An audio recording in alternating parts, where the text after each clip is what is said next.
നമസ്കാരം. എല്ലാവരും സുഖമായിരിക്കുന്നു എന്നു ഞാൻ കരുതുന്നു. പ്രതികൂലമായ കാലാവസ്ഥ പല സ്ഥലങ്ങളിലുമുണ്ട്. കാറ്റും മഴയൊക്കെ ഉണ്ട്. എങ്കിലും എല്ലാവരും ഭദ്രമായിരിക്കുന്നു എന്ന് ഞാൻ വിചാരിക്കുന്നു. 2025 ജൂൺ മാസം 17-ാം തീയതി ചൊവ്വാഴ്ച ദിവസം കുറച്ച് നാളുകാർ ധനനഷ്ടത്തോടു കൂടി ജീവിത വിജയം നേടുന്നൊരു ദിവസമാണ്. അപ്പോൾ ഏതൊക്കെ നാളുകാർക്കാണ് ഇത്തരത്തിലുള്ള അനുഭവങ്ങൾ വന്നു ചേരുക എന്നുള്ളതിനെക്കുറിച്ചാണ് ഞാൻ ഈ അധ്യായത്തിൽ കൂടി പ്രിയപ്പെട്ടവരായിട്ട് പങ്കുവയ്ക്കുന്നത്. 2025 ജൂൺ മാസം 17-ാം തീയതി ചൊവ്വാഴ്ച ദിവസം മലയാള തീയതിയിൽ പറയുമ്പോൾ 1200-ാം ആണ്ട് മിഥുനമാസം 3-ാം തീയതിയാണ്. ഇന്ത്യൻ തീയതിയിൽ പറയുമ്പോൾ ജ്യേഷ്ഠമാസം 27-ാം തീയതിയാണ്. ചൊവ്വാഴ്ച ദിവസത്തെ സൂര്യോദയ സമയം രാവിലെ 6:07 അസ്തമയ സമയം വൈകുന്നേരം 6:38 ഉദയാൽപരം തീയതി ഷഷ്ഠി തീയതിയാണ്. ഷഷ്ഠി തീയതി ചൊവ്വാഴ്ച ഉച്ചകഴിഞ്ഞ് 2:44 വരെ ഉണ്ടായിരിക്കും. ഷഷ്ഠി തിഥി കഴിഞ്ഞാൽ പിന്നെ സപ്തമി തിഥി ആരംഭിക്കുകയാണെന്നുള്ളത് പ്രിയപ്പെട്ടവർക്ക് അറിയാമല്ലോ. ചൊവ്വാഴ്ച ദിവസത്തെ ഉദയാൽപരം നക്ഷത്രം ചതയ നക്ഷത്രമാണ്.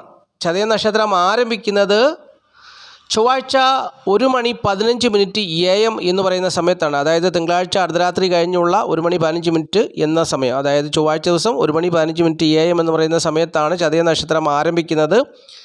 ചതയ നക്ഷത്രം അവസാനിക്കുന്നത് ബുധനാഴ്ച 1:03 AM എന്ന് പറയുന്ന സമയം. അതായത് ചൊവ്വാഴ്ച അർദ്ധരാത്രി കഴിഞ്ഞുള്ള 1:03 വരെ ചതയ നക്ഷത്രം ഉണ്ടായിരിക്കുമെന്നുള്ളത് അറിഞ്ഞിരിക്കുക.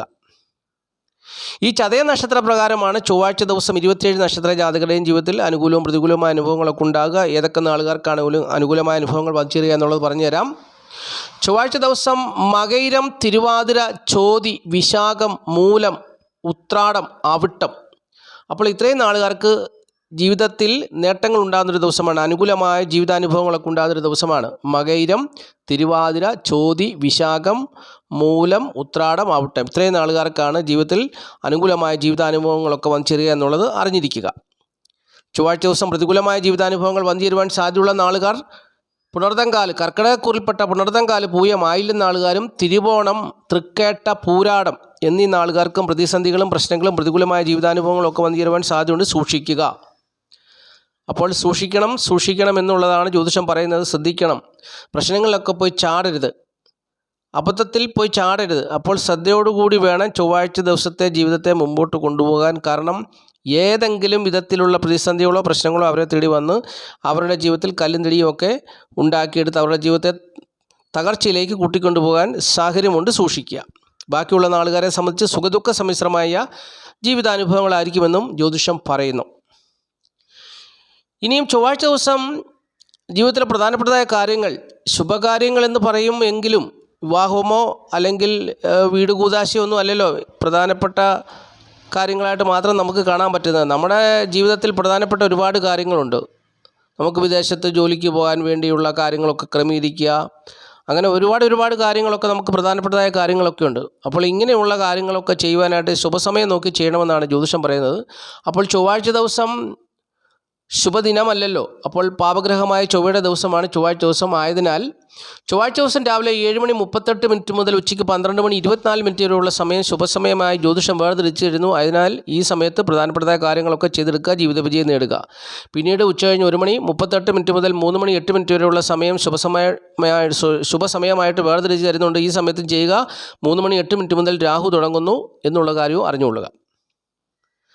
ഇനിയും സംഖ്യാശാസ്ത്രമാണ് പറയുന്നത്. സംഖ്യാശാസ്ത്രം പറയുന്നത് ഇംഗ്ലീഷ് മാസ തീയതി വെച്ചാണല്ലോ. തീയതി 17 ഒറ്റ സംഖ്യ ആക്കുമ്പോൾ 8 വരും. ഏതൊരു മാസത്തെയും 8, 17, 26 എന്നീ തീയതികളിൽ ജനിച്ചവർക്ക് പ്രതികൂലമായൊരു ദിവസമായിരിക്കും ചൊവ്വാഴ്ച ദിവസം. അപ്പോൾ അതിന് പരിഹാരം പറയുന്നത് മഞ്ഞ, കടുനീല, പച്ച എന്നീ നിറങ്ങളുള്ള വസ്ത്രങ്ങൾ ധരിക്കുക. അങ്ങനെ വസ്ത്രങ്ങൾ ധരിക്കുന്നവരുടെ പേരിൽ ഇംഗ്ലീഷ് അക്ഷരമാലയിലെ FP എന്നീ അക്ഷരങ്ങളുണ്ടെങ്കിൽ തീർച്ചയായിട്ടും അവർക്ക് അനുകൂലമായ ഉത്കൃഷ്ടമായ ജീവിതാനുഭവങ്ങൾ വന്നു ചേരുമെന്ന് പറയുന്നു. പ്രതിസന്ധിയും പ്രശ്നങ്ങളൊന്നും അവരെ തേടി വരത്തില്ല.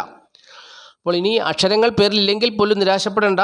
മഞ്ഞ, കടുനീല, പച്ച നിറങ്ങളുള്ള വസ്ത്രങ്ങൾ ധരിക്കുക. സാമാന്യം നല്ല ഫലങ്ങളൊക്കെ വന്നു ചേരുമെന്നാണ് സംഖ്യാജ്യോതിഷം പറയുന്നത്. അപ്പോൾ സംഖ്യാജ്യോതിഷത്തിൽ വിശ്വസിക്കുന്ന ഒരുപാട് പേരുണ്ട്. ഇക്കാര്യങ്ങളൊക്കെ അവർ ഫോളോ ചെയ്യുക.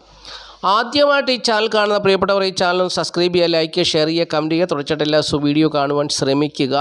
നല്ല കമൻറ്റുകളൊക്കെ രേഖപ്പെടുത്തി മഹാദേവൻ്റെ അനുഗ്രഹം ഏറ്റുവാങ്ങുക. പ്രിയമുള്ളവരെ, ഞാൻ പ്രതികൂലമായ കാലാവസ്ഥ മിഥുനമാസത്തിൽ ഉണ്ടാകുന്ന തീയതിയും കാര്യങ്ങളുമെല്ലാം വിശദമായിട്ടുള്ളൊരു വീഡിയോ ആയിട്ട് പബ്ലിഷ് ചെയ്തിട്ടുണ്ട്. അപ്പോൾ പ്രിയപ്പെട്ടവർ ആ വീഡിയോയും കൂടെ കാണുക. 1200-ാം ആണ്ട് മിഥുനമാസത്തിലെ പ്രകൃതിക്ഷോഭ ദിവസങ്ങളെ അറിയുക എന്ന് പറഞ്ഞാണ് അതിൻ്റെ തലക്കെട്ട് കൊടുത്തിരിക്കുന്നത്. അപ്പോൾ പ്രിയപ്പെട്ടവരെല്ലാം ആ വീഡിയോ കാണണം. ഞാൻ വീഡിയോ പ്രത്യേകം ചെയ്തത് എന്താണെന്ന് ചോദിച്ചാൽ, ഇപ്പോൾ യൂട്യൂബിൽ എനിക്ക് 20,000-ത്തിലധികം സബ്സ്ക്രൈബേഴ്സ് ഉണ്ട്. അവർ എൻ്റെ വേണ്ടപ്പെട്ടവരാണ്. അവർക്ക് വേണ്ടി ഞാനൊരു മുന്നറിയിപ്പ് ജ്യോതിഷത്തിൽ നിന്ന് നൽകിയ കാര്യമാണ്. കാലാവസ്ഥക്കാരൊക്കെ തലേദിവസമായിരിക്കും പറയുക. ഞാൻ നേരത്തെ വയനാട് ദുരന്തത്തെക്കുറിച്ച് ഞാൻ വീഡിയോ ചെയ്തിരുന്നു. അങ്ങനെ ഒരുപാട് പ്രതിസന്ധികളെക്കുറിച്ച് ഞാൻ വീഡിയോ ചെയ്തിരുന്നു. പക്ഷേങ്കിൽ ജ്യോതിഷത്തിൽ കൂടി ഇതൊക്കെ പറയുമ്പം പലർക്കും ഒരു താല്പര്യക്കുറവാണ്. പക്ഷേ വന്ന് ഭവിച്ചു കഴിയുമ്പോഴാണ് എന്നാലും അംഗീകരിക്കാൻ വലിയ ബുദ്ധിമുട്ടാണ്. അങ്ങനെയൊക്കെയാണല്ലോ. അപ്പോൾ അതൊക്കെ എങ്കിലും ഈ 20,000 പേർക്ക് വേണ്ടി ഞാൻ പറയുന്നു. അപ്പോൾ പറഞ്ഞു തരികയാണ്, ഇപ്പം കാലാവസ്ഥ പ്രതികൂലമായില്ല എങ്കിൽ പോലും നമ്മൾ സൂക്ഷിക്കുക. മുന്നറിയിപ്പാണ് നൽകുന്നത്. അല്ലാതെ ഇതൊരു വലിയ പ്രവചനമായിട്ട് എൻ്റെ പ്രവചനം ഫലിച്ചില്ല എന്നും പറഞ്ഞ് ആരും വിഷമിക്കരുത്. മുന്നറിയിപ്പാണ് നൽകുന്നത്. എല്ലാ കാര്യങ്ങളും മുന്നമേ കൂട്ടി പറയുകയാണ്. ഇന്ന പ്രശ്നങ്ങളൊക്കെ വരാൻ സാധ്യതയുണ്ട്, സൂക്ഷിക്കുക എന്നുള്ളൊരു മുന്നറിയിപ്പാണ്. അത് പ്രവചനമായിട്ടല്ല, പ്രവചനം ഫലിച്ചില്ല എന്നൊന്നും പറഞ്ഞ് ആരും വിഷമിക്കേണ്ട. അത് ഒരറിവായിട്ട് ഞാൻ പറഞ്ഞു തരുന്നതായിട്ട് സ്വീകരിക്കുക. അപ്പോൾ എല്ലാവരും നല്ല മനസ്സോടുകൂടി വീഡിയോ കാണുക, സപ്പോർട്ടൊക്കെ ചെയ്യുക. ഓക്കെ, ഇനി നമുക്ക് ഈ അധ്യായത്തിലെ അവസാനത്തെ കാര്യം പറഞ്ഞുതരാം.